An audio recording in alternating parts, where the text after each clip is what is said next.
Tuhan Allah Bapa kami yang di dalam surga, kami bersyukur kepadamu ya Tuhan untuk pembelajaran yang Tuhan berikan pada pagi hari ini. Tuhan, kami bersyukur di antara kami masih ada yang dapat beribadah di dalam rumah Tuhan.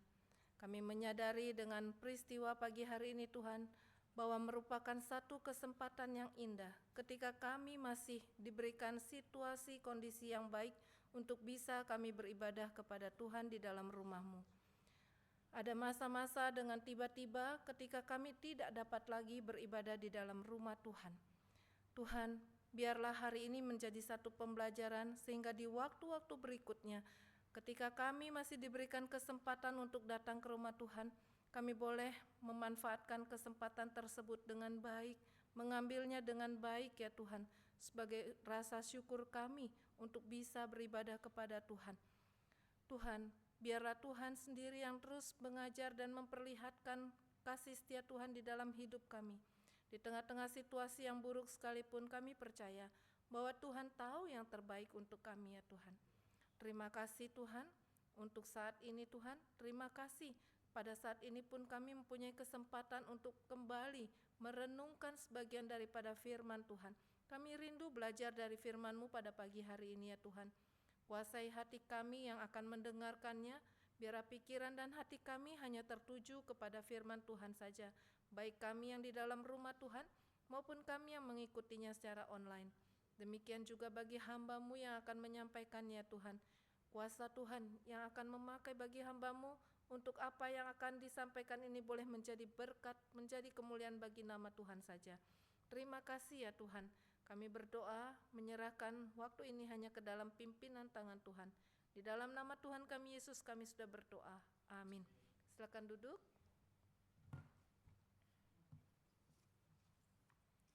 Ya, Bapak Ibu, hari ini sesuai sekali dengan tema kita ya. Tuhan tahu yang terbaik. Ya, di tengah-tengah situasi yang seperti ini, ya kita katakan ini enggak baik-baik saja seperti itu ya. Pagi-pagi, hari Minggu lagi ya, kita enggak bisa beribadah, tapi Tuhan pasti tahu yang terbaik ya. Mari kita akan bersama-sama merenungkan tema kita hari ini yang saya ambil dari Roma 8 ayat yang ke-28. Roma pasal yang ke-8 ayat yang ke-28.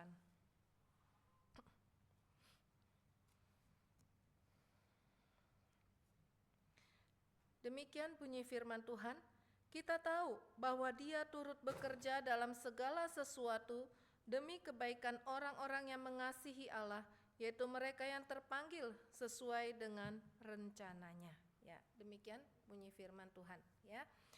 Bapak Ibu yang dikasihi oleh Tuhan, kita pasti tahu bahwa hidup kita tidak terdiri dari satu warna ataupun satu musim di dalam hidup ya. Ada bermacam musim, baik itu musim yang kita rasakan, musim yang senang buat kita, maupun juga ada musim-musim yang kita melaluinya cukup tidak nyaman, tidak enak ya. Maunya kita kalau boleh hidup itu berjalan seperti yang kita inginkan ya. Apa yang kita mau, dengan sesaat kita menunggu, maka kita akan memperolehnya. Itu harapan kita ya. Tapi kenyataannya tidak semua apa yang kita mau, yang kita inginkan itu dapat kita terima ya. Nah Bapak Ibu, kalau mau kita lihat juga ketika kita ingat waktu anak-anak masih kecil ataupun kita yang masih punya anak kecil, tidak selalu apa yang mereka minta akan kita berikan, bukan? Pada waktu mereka dalam kondisi tenggorokan tidak baik, ya. Saudara akan memberikan ketika mereka meminta es krim atau coklat atau permen? Tentu tidak. Kenapa? Karena kita tahu bahwa kalau kita memberikan itu pasti akan lebih memperburuk kondisi tenggorokan mereka, ya. Walaupun mereka katakan itu adalah kesukaan saya mau, ya. Walaupun mereka merengek-rengek, mereka nangis sampai bagaimanapun, tidak akan kita berikan karena kita tahu mana yang baik, ya. Saudara, demikian dengan Tuhan kita, ya. Satu kali dikatakan Ada seorang pria yang menanam pohon di kebunnya. Dan dia berdoa, dia berkata, "Tuhan, berilah hujan agar akar pohon ini mendapat cukup air dan tumbuh." Wow, luar biasa saudara. Tuhan langsung mengabulkan doanya, ya. Tuhan menurunkan hujan yang cukup lebat seperti dari tadi malam sampai tadi pagi ini, ya. Besar sekali bukan? Kalau tadi pagi hujannya nggak berhenti, nggak mungkin kita ada yang bisa hadir sama sekali, ya. Nah saudara, waktu melihat hujan ini begitu besar, ya, dia mulai timbul khawatir kalau hujannya nggak berhenti juga, pohon-pohon ini membutuhkan sinar matahari, ya, untuk dia bisa memproses makanannya. Nah bagaimana mungkin kalau hujan terus seperti ini? Lalu dia berdoa kembali, "Tuhan, berikanlah matahari, ya, hujannya supaya berhenti, berikan matahari supaya bisa pohon-pohonnya itu tumbuh dengan baik." Lalu Tuhan menghentikan hujannya. Tuhan memberikan matahari yang bersinar dengan sangat teriknya saudara, ya. Wah, waktu mendapatkan matahari sudah bersinar, hujan berhenti, orang ini bersyukur? Tidak, ya. Mulai lagi timbul khawatirnya. Kenapa? Kalau mataharinya panasnya kenceng kayak begini, bisa membuat pohon saya ini menjadi layu, ya, nggak ada air, bagaimana bisa bertumbuh dengan baik, ya. Takut pohonnya mati kepanasan. Jadi dia berdoa lagi. Kali ini dia berdoa, "Tuhan, tolong turunkan hujan es supaya pohon-pohonku itu bisa merasa sejuk dan bertumbuh dengan baik." Ya, saudara, sekali lagi Tuhan mengabulkan doa orang tersebut. Tuhan memberikan hujan es, ya. Sesaat pohon itu terlihat segar, ya, karena dari panas, ya, dapat hujan es begitu, sesaat terlihat segar. Tapi kemudian pada sore harinya pohon itu layu dan mati. Saudara, orang ini tentu saja menjadi sangat sedih dan kecewa. Dia bercerita kepada temannya tentang apa yang dia alami melalui doa dan juga pohonnya tersebut. Dan temannya itu mengatakan, "Saya juga tanam pohon, tapi saya serahkan, ya, tanaman saya itu, pohon itu kepada Tuhan. Terserah Tuhan mau kasih bagaimana, ya. Dan akhirnya ketika saya sudah menyerahkan sepenuhnya, karena saya tahu Tuhan itu pencipta, dia tahu apa yang terbaik, apa yang diperlukan, ya, maka pohon itu sampai sekarang bertumbuh dengan baik." Saudara, dari kisah ini, ya, kita melihat bahwa apa yang kita inginkan, yang kita harapkan, belum tentu itu yang terbaik, yang seharusnya, ya. Walaupun waktu kita mengalaminya itu mungkin kita rasakan ini enggak enak, enggak baik. Tetapi kita melihat Tuhan lebih tahu, Tuhan pasti tahu mana yang terbaik untuk kita, ya, karena Dia adalah pencipta kita. Nah, melalui Roma pasal 8 yang tadi sudah kita baca bersama-sama, ketika Rasul Paulus di sana menuliskan tentang ayat-ayat ini, ya. Nah, saudara, dikatakan di situ adalah bahwa Allah turut bekerja. Ya, ketika kalau Tuhan tahu yang terbaik, Tuhan gak tinggal diam juga, ya. Tuhan pasti akan turut bekerja. Di situ dikatakan kita tahu. Saudara, waktu firman Tuhan mengatakan tentang tahu itu ada dua macam. Tetapi yang ingin dinyatakan tentang tahu di sini adalah satu pengetahuan yang diperoleh dari pengamatan, dari pengalaman yang secara langsung diterima di dalam hidup, ya. Satu pengetahuan tentang suatu kenyataan yang terjadi. Oleh karena itu ketika Paulus mengatakan kita tahu sekarang, ya, tahu tentang apa yang akan dia sampaikan, tahu tentang bahwa Allah itu turut bekerja dan seterusnya, itu adalah suatu kenyataan yang terjadi, satu fakta yang benar-benar terjadi, ya, itu yang ingin dinyatakan oleh Paulus, ya. Saudara, Tuhan tidak membiarkan segala peristiwa, setiap peristiwa yang terjadi dalam hidup kita itu terjadi dengan sendirinya, begitu ya, dibiarkan saja bekerja sendiri, terjadi sendiri. Oleh karena itu di sini dikatakan dalam firman Tuhan bahwa kita tahu Allah turut bekerja dalam segala sesuatu. Dilihat dari bentuk tata bahasanya pun di situ menunjukkan bahwa Allah itu aktif, Allah berinisiatif untuk turut bekerja. Ya, bukan karena Tuhan diminta, Tuhan ayo ikut bersama dengan saya dalam hidup saya, tidak. Tapi Allah sendiri yang berinisiatif dan aktif di dalam hal ini. Saudara, kata turut bekerja ya dari kata sunergo yang kita pakai seperti kata sinergi yang kita kenal sekarang ya. Yang menyatakan turut bekerja itu adalah bekerja bersama, ya, berkolaborasi. Bekerja bersama antara siapa? Di sini menunjukkan bekerja sama antara Allah dan orang percaya. Ya. Ada di dalam hidup ini Allah bekerja bersama dengan orang percaya. Tuhan ada dalam hidup kita, bahkan Tuhan turut campur tangan, terlibat dalam segala hal yang dialami oleh orang percaya. Ya, dalam peristiwa yang dialami oleh orang percaya. Bahkan di dalam Alkitab terjemahan bahasa Indonesia sehari-hari, kata turut bekerja di situ dikatakan adalah Allah mengatur. Saudara, ini lebih jelas lagi. Ya, terlihat di dalam terjemahan bahasa Indonesia sehari-hari lebih jelas lagi bahwa Allah lah yang mengatur apapun yang terjadi, apapun yang kita alami di dalam kehidupan kita. Ada campur tangan Allah yang tidak terlihat sepertinya. Ya.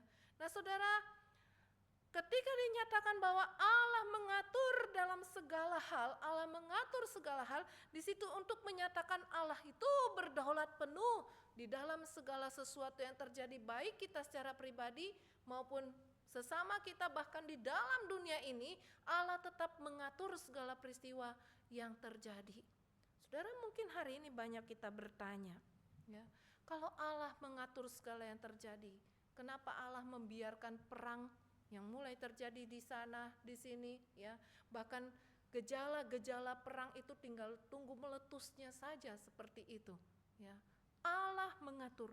Tapi kita melihat melalui firman Tuhan hari ini, apapun yang terjadi, ya, itu tetap Allah punya pegang kendali, ya. Ketika kita mengaplikasikan dalam hidup kita, Tuhan memegang kendali dalam hidup kita. Bahkan dikatakan dalam segala hal, segala sesuatu, bukan hanya untuk hal-hal yang baik, bukan hanya sebagian saja peristiwa yang terjadi dalam hidup kita. Allah itu mengatur, Allah itu ikut campur tangan, Allah itu terlibat, bahwa Allah itu turut bekerja. Tapi ketika dikatakan segala sesuatu, berarti di situ menunjukkan di dalam hal yang baik, di dalam hal yang tidak baik, Allah ikut terlibat. Di dalam kesulitan, di dalam penderitaan, di dalam kekecewaan, ataupun di dalam kegembiraan, di dalam keberhasilan, Tuhan bekerja bersama dengan kita. Ya.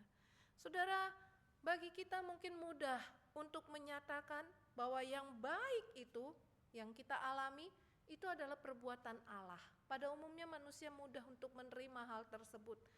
Tapi sulit untuk bisa kita menyatakan bahwa Allah bekerja di dalam kesulitan ataupun hal-hal yang tidak menyenangkan yang sedang kita alami. Ya. Saudara, kalau kita melihat tokoh di dalam Alkitab, ya, kita melihat kehidupan Yusuf, anak Yakub, ya, bagaimana mungkin bisa dengan mudah memahami Allah turut bekerja di dalam hidup Yusuf.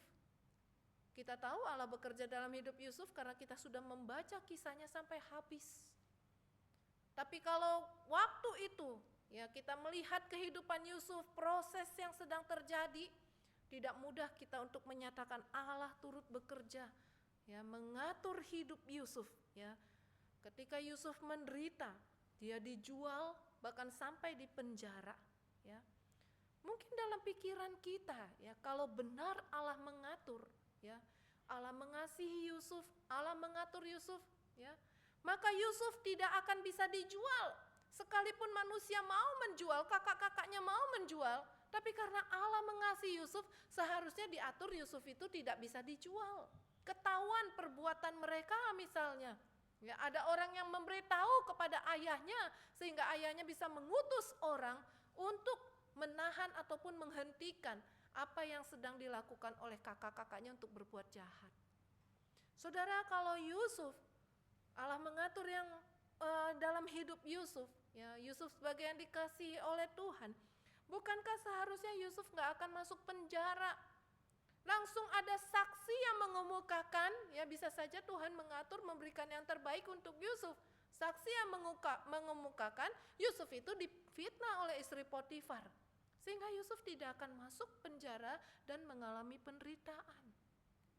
Tapi kenyataannya yang terjadi adalah Yusuf dijual, Yusuf masuk penjara, bertahun-tahun Yusuf hidup dalam penderitaan, proses yang tidak mudah yang harus dialami oleh Yusuf. Nah saudara, kalau kita melihat ada di dekat dengan Yusuf, menyaksikan kehidupan Yusuf, apakah dengan mudah kita mengatakan Allah turut bekerja dalam hidup Yusuf? Saudara, belakangan ini mulai akhir Desember yang lalu sampai pertengahan Januari, berita-berita seringkali menayangkan satu peristiwa yang luar biasa, ya, yang sangat tragis, yang menyedihkan. Ya, peristiwa yang terjadi di Labuan Bajo. Bagaimana turis dari Spanyol, ya satu keluarga, orang tua bersama dengan keempat orang anaknya, suami dan 3 orang anaknya tenggelam di laut, ya di Labuan Bajo tersebut. Ya. Saudara, mereka tidak mengetahui bahwa itu akan terjadi. Mereka datang jauh dari Spanyol ke Indonesia, ya, ke daerah Labuan Bajo sana untuk menikmati liburan mereka. Tapi apa yang terjadi, saudara? Saya tidak tahu bagaimana rasanya ya. Kalau kita yang mengalami peristiwa tersebut, kita menjadi istri dari dari pelatih tersebut yang meninggal itu ya. Kalau kita yang mengalami sebagai Nyonya Andrea tersebut, apa yang akan kita katakan? Apakah kita akan berkata, Tuhan, kalau Tuhan turut bekerja, Tuhan pasti akan bisa selamatkan suami dan 3 orang anak saya. Bukan sampai di situ, saudara. Setelah mereka meninggal pun, 1 anaknya tidak bisa diketemukan. Mudahkah ya untuk bisa menerima kenyataan ini? Dia bukan tinggal di daerah Labuan Bajo. Kalau masih tinggalnya di daerah Labuan Bajo, mungkin tidak sesakit ketika dia harus terbang kembali ke Spanyol tanpa jenazah dari anaknya. Itu menyakitkan. Saudara, waktu saya melihat ya peristiwa ini, saya mengingat satu peristiwa yang dulu pernah terjadi dalam sejarah. Ya. Kehidupan dari seorang yang mengarang lagu Nyamanlah Jiwaku. Anak-anaknya meninggal di dalam kapal ya karena juga mengalami badai ya. Hanya istrinya yang mengatakan hanya aku yang selamat. Mudah menerima semua itu? Enggak. Ketika hal itu dialami tidak mudah untuk diterima. Tapi memang pada akhirnya setelah segala yang terjadi kita tahu satu lagu yang indah tercipta yang kita nyanyikan sampai hari ini. Dalam pergumulan iman. Kita nggak tahu apa yang nanti akan terjadi terhadap Ibu Andrea tersebut yang mengalami peristiwa yang menyakitkan di akhir tahun 25 ini, saudara. Kita nggak tahu. Ya, ini masih dalam proses. Apakah pada akhirnya dia akan kuat dalam iman dan sebagainya, kita nggak tahu. Ya. Tapi ketika kalau dia sampai bertanya apakah Allah turut bekerja dalam hidup saya bersama dengan keluarga saya, saudara, ini tidak mudah untuk diterima. Ya. Berapa waktu kita mengalami peristiwa-peristiwa bukan hal-hal yang hanya menyenangkan dalam hidup kita. Ada mungkin hal-hal yang menyakitkan dalam hidup kita. Saudara, tidak mudah sampai titik di mana kita mengatakan Allah turut bekerja dalam segala sesuatu. Termasuk hal-hal yang menyakitkan. Saya nggak tahu apakah Ibu Andrea itu bisa mengatakan hari ini, Allah turut bekerja dalam segala sesuatu, Allah turut bekerja dalam hidup saya, sampai peristiwa Labuan Bajo pun Allah turut bekerja. Saudara, Yusuf, kita kembali melihat tokoh ini. Ya. Di dalam proses mungkin bisa saja sebagai seorang yang masih muda, hanya belasan tahun umurnya, seorang anak remaja yang masih labil, masih mencari identitas diri, masih belum bisa dengan tegar jauh lepas dari orang tua yang selama ini mungkin mengasihi dan membimbing dia di dalam firman Tuhan, tapi mengalami satu hal yang tragis dalam hidupnya, satu hal yang tidak baik dalam hidupnya. Saudara, mungkin pada awalnya dia bisa bertanya, tapi Alkitab tidak menuliskan. Ya, tetapi satu hal saya yakini dalam proses yang dia alami, kepahitan-kepahitan yang terjadi dalam hidupnya yang dia alami, dia tetap menyatakan Allah turut bekerja.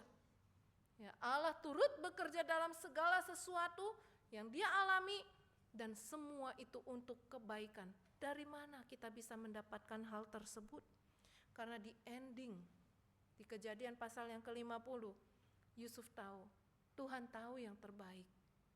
Ya, karena di situnya Yusuf tahu bahwa semua yang terjadi itu ada dalam rencana Allah. Ya. Saudara, kita manusia, kita hanya hidup di masa lalu dan hari ini. Ya, kita nggak hidup di masa depan, kita nggak tahu masa depan ada apa. Apakah kita masih ada di masa depan atau tidak, kita nggak tahu. Di depan ada apa, kita nggak tahu. Tapi Tuhan tahu.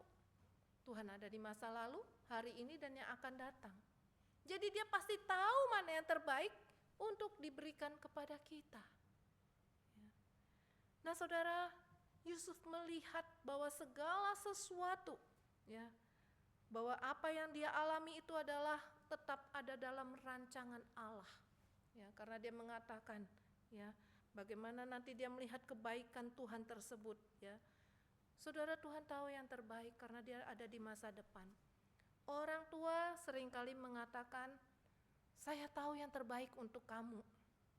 Tapi benarkah orang tua tahu yang terbaik untuk anaknya? Belum tentu. Ya. Kalau Tuhan turut campur tangan dalam hidup kita, pasti itu adalah yang terbaik. Tapi kalau orang tua turut campur tangan dalam hidup anaknya, belum tentu yang terbaik, walaupun berusaha untuk memberikan yang terbaik menurut orang tua. Ya. Saudara, saya teringat begitu ya waktu mempersiapkan hal ini ya, teringat bagaimana kalau orang tua itu campur tangan, apalagi kalau anaknya sudah menikah, punya baby begitu ya. Waktu punya baby, zaman sekarang bayi di bawah 6 bulan boleh dikasih air putih? Enggak boleh. Ya, enggak boleh dikasih air putih. Tapi kalau orang tua zaman dulu habis minum susu, biasanya dikasih apa saudara? Air putih, ya, katanya supaya nggak putih semua begitu kan ya? Ya, sempat dikatakan seperti itu bukan? Ya, nggak dikasih air putih. Coba saudara kalau ini berdebat saudara. Orang tua merasa, ya, mau campur tangan kan? Ini cucu saya gitu ya. Saya mau kasih yang terbaik, ya. Tapi anak sekarang dipesan oleh dokter jangan kasih air putih ya kalau belum 6 bulan. Dokter pesan seperti itu kan? Ya. Ini terjadi waktu saya punya GEF, ya. Sempat ada sedikit berdebat dengan mama saya begitu ya. Saya nggak kasih air putih karena dokter bilang begitu, lalu mama bilang, lu aja dulu mama kasih air putih, nggak apa-apa tuh. Ya. Nah saudara, ini nggak gampang ya. Orang tua merasa ini yang terbaik, kasih dong air putih. Seringkali sampai dibilang kurang minum sih itu anak katanya gitu ya. Nah saudara, orang tua merasa sudah berusaha melakukan memberikan yang terbaik, tapi belum tentu yang terbaik. Ya. Sementara ketika Allah, ya, mau turut campur tangan dalam hidup kita, mau memberikan yang terbaik, itulah pasti yang terbaik karena dia sekali lagi ada di masa lalu, masa kini, dan yang akan datang. Semua yang Tuhan turut bekerja di dalamnya dalam segala sesuatu, baik yang baik ataupun yang tidak baik, bukan hanya yang baik untuk mendatangkan kebaikan, tetapi segala sesuatu berarti yang tidak baik pun untuk mendatangkan kebaikan. Ya. Saudara, tidak mudah loh ketika dalam penderitaan ya menyatakan bahwa yang sedang dialami itu untuk mendatangkan kebaikan. Tidak mudah untuk hal itu. Kalau kita hari ini mengalami hal-hal yang baik, kita katakan Tuhan bekerja dalam hidup saya untuk mendatangkan kebaikan. Oh, semua orang akan mengatakan amin. Tapi hari ini kalau kita mengalami hal yang tidak baik, kita sendiri yang mengalami. Lalu dikatakan Tuhan turut bekerja untuk mendatangkan kebaikan. Ada orang yang mengatakan hal itu. Saudara bisa dengan mudah menerima statement seperti ini?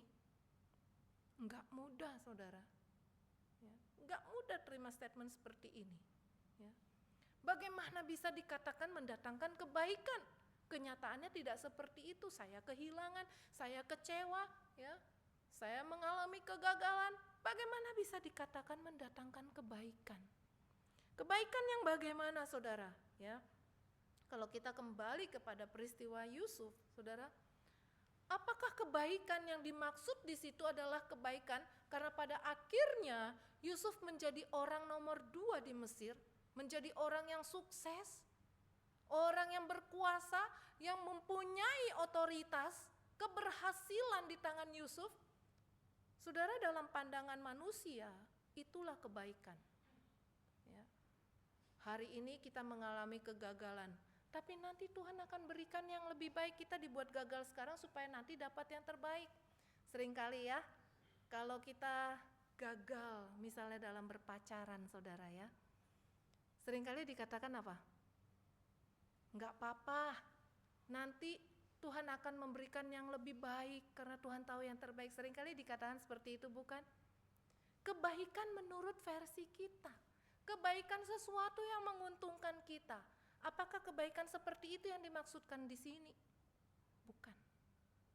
Ya. Bukan kebaikan dari sisi kacamata seorang manusia ataupun dunia pada umumnya. Bukan berbentuk keberhasilan, kekayaan, kesehatan, reputasi, atau apapun juga. Ya, bukan itu. Ya. Bagi Yusuf, kebaikan yang dia terima bukan karena dia berhasil mendapatkan kekuasaan, kekayaan, dan sebagainya. Tetapi yang dia nyatakan kebaikan itu adalah untuk memelihara suatu bangsa yang besar. Saudara, ini iman Yusuf.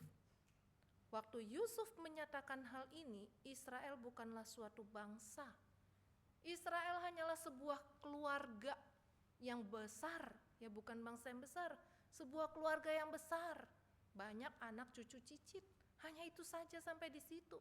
Tapi ketika Yusuf mengatakan ya kepada saudara-saudara, dia katakan Tuhan mereka-rekakannya untuk kebaikan, ya, untuk memelihara suatu bangsa yang besar. Ini mata iman Yusuf, melihat kebaikan bukan dari kacamata manusia ataupun dunia. Melihat kebaikan itu adalah dari sudut pandang Allah, yaitu di dalam rencana Allah yang besar. Saudara, bisakah kita melihat sampai di sana? Lalu kebaikan apakah yang dimaksudkan di dalam ayat ini? Kebaikan yang dimaksudkan di sini adalah terdapat di dalam ayat yang ke-29. Ya. Allah turut bekerja dalam segala sesuatu, bekerja dalam hal yang baik ataupun tidak baik, untuk mendatangkan kebaikan, yaitu supaya kita menjadi serupa dengan anaknya. Itulah kebaikan untuk kita. Bukan supaya kita mendapatkan sesuatu yang indah, yang baik, yang menguntungkan kita secara pribadi, ya.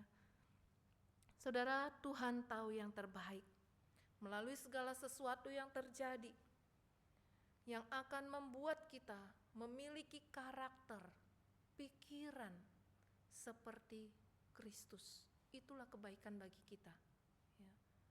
Baik sukacita, kegembiraan, penderitaan, kepahitan, dan sebagainya. Semua itu Tuhan turut bekerja bersama-sama dengan kita yang mengalami, yang pada akhirnya dengan tujuan untuk menumbuhkan iman kita kepada Kristus. Ya. Terjadi perubahan bagi kita untuk menjadi serupa Kristus. Ya. Yang pada akhirnya untuk kemuliaan nama Tuhan. Saudara amin untuk hal ini? Saudara, yang terbaik, Tuhan tahu yang terbaik, tapi yang terbaik itu tidak diberikan kepada semua orang. Ayat ini tidak dinyatakan untuk semua orang. Dan bahkan tidak diberikan kepada semua orang percaya atau semua orang Kristen. Enggak semua orang Kristen ya menerima ayat ini, janji ini. Tapi ayat ini, janji ini, firman Tuhan ini diberikan, yang terbaik itu diberikan untuk orang percaya yang mengasihi Dia. Ini syarat saudara. Ya. Saudara, tidak semua loh orang percaya itu mengasihi Tuhan. Ya, tidak semua. Ya. Itu bisa kita lihat di dalam kehidupannya. Saya tidak mau menghakimi ya. Kita bisa mengamati sendiri, kita bisa belajar. Ya. Tidak semua orang percaya mengasihi Tuhan. Ya. Banyak orang yang percaya, tapi tidak semua orang percaya mengasihi Tuhan. Tetapi orang yang mengasihi Tuhan pasti percaya kepada Tuhan. Ya. Tidak semua orang percaya mengasihi Tuhan, tapi orang yang mengasihi Tuhan pasti percaya Tuhan. Kenapa saudara?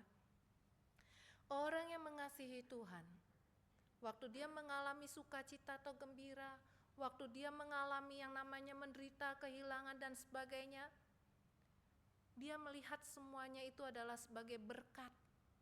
Bukan cuma berkat itu sesuatu yang positif begitu ya, yang buat kita enak, nyaman dan sebagainya. Berkat itu juga berupa sesuatu yang tidak enak buat kita, gak kita suka. Itu bagi orang yang mengasihi Tuhan, penderitaan itu dilihat sebagai berkat. Bersyukur bisa mengalami penderitaan tersebut. Kenapa? Percaya Tuhan ikut bekerja, saya gak sendirian. Tuhan ikut bekerja. Percaya bahwa Tuhan pasti akan memberikan yang terbaik melalui penderitaan ini. Percaya bahwa kebaikan ini adalah untuk terlibat menggenapkan rencana Allah yang besar itu. Kita menjadi sebagian kecil dari puzzle rencana Allah yang besar itu. Ya. Dapat melihat kepada hal tersebut. Ya. Percaya bahwa yang terjadi adalah yang terbaik untuk kebaikan kita.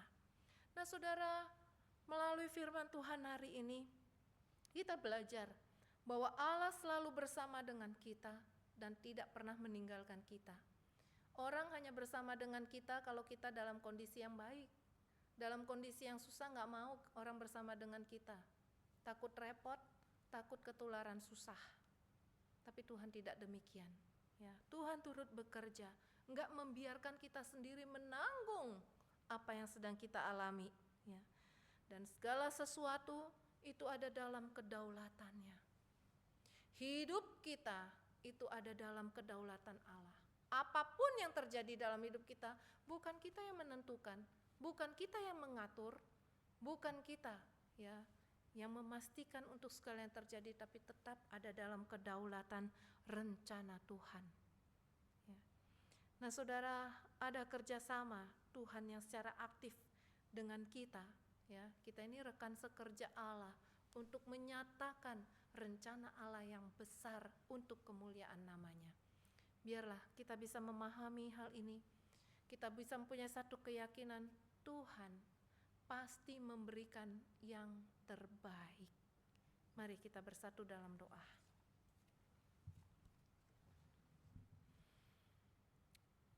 Bapa kami yang di dalam surga, tidak mudah ya Tuhan ketika kami mengimani. Waktu kondisi kami tidak baik, kami mengatakan Tuhan turut bekerja untuk mendatangkan kebaikan. Tapi hari ini kami belajar ya Tuhan, dalam situasi kondisi apapun, baik yang baik ataupun yang tidak baik menurut kami, Tuhan turut bekerja menjadi rekan bagi kami. Tuhan menjadikan kami rekan untuk menggenapkan rencana Tuhan. Tuhan tahu yang terbaik, karena segala yang terjadi dalam hidup kami ya Tuhan, semua itu untuk mendatangkan kebaikan. Kebaikan itu adalah satu penggenapan rencana Allah, bukan kebaikan yang kami habiskan untuk memuaskan keinginan kami. Terima kasih Tuhan untuk pengertian yang hari ini Tuhan berikan untuk kami. Biarlah Tuhan ketika hari ini kami sedang mengalami masa-masa yang tidak mudah untuk kami lewati, masa-masa yang menurut kami pahit, masa-masa yang menurut kami begitu sulit, begitu menderita dalam hidup kami ya Tuhan. Tapi kami tetap mempercayai satu hal. Ketika kami sudah mengasihi Tuhan, kami mempercayai satu hal bahwa semua untuk mendatangkan kebaikan. Kuatkan iman kami ya Tuhan untuk menatap semuanya ini dan menjalani semuanya ini bersama dengan Tuhan. Di dalam nama Tuhan kami Yesus kami sudah berdoa. Amin.